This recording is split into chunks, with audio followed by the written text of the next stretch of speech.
संजय सोय साहब, क्या आपको लगता है, यानी अभी जो नीति रही है, यानी बिना नाम लिए चीन को जिस तरह से बेपर्दा किया जा रहा है, उसके कुकर्मों को बेनकाब किया जा रहा है, यही स्ट्रेटेजी आगे जारी रह सकती है क्या यूएन महासभा में भी जब प्रधानमंत्री नरेंद्र मोदी बोलेंगे तो?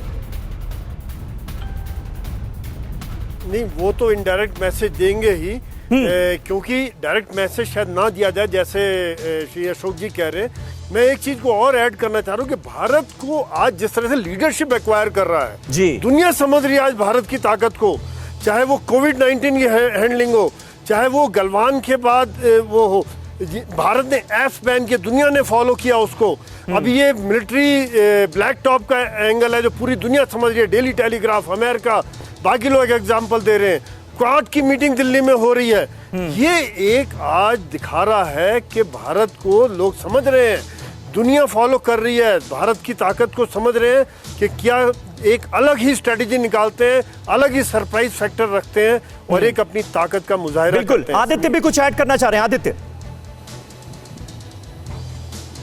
जी, समीर, ये अभी अभी हमारे पास खबर आई तो मैंने स्टूडियो को भेजी कि ये मेरे पास लिस्ट आई एक्सक्लूसिवली जिसमें बताया गया कि प्रधानमंत्री मोदी 26 तारीख को बोलेंगे।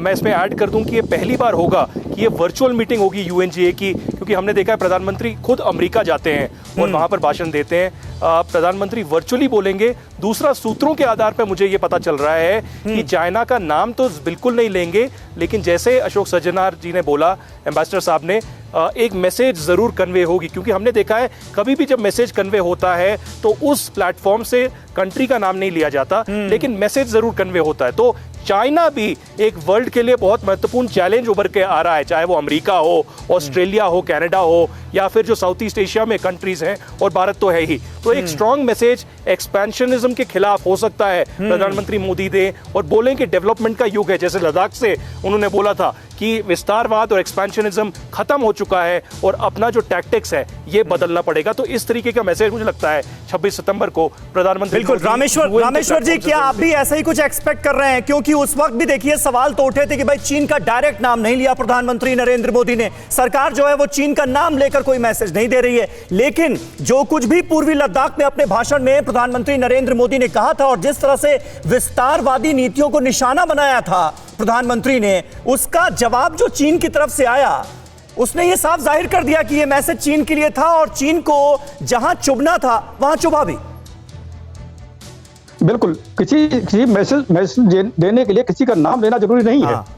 तो प्रधानमंत्री बिल्कुल टेक्टफुली वो सारी चीजें सबके सामने, पूरे विश्व के सामने रखेंगे जो अपने आप ही चीन भी समझ जाएगा और पूरा विश्व भी समझ जाएगा।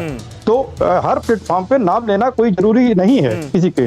अगर उस सिचुएशन के बारे में बताया जा रहा है तो लोग अपने आप ही समझ जाते हैं इशारा किस तरफ है। फिक्र आपकी, सोमवार से शुक्रवार रात 9 बजे सिर्फ TV9 भारतवर्ष पर।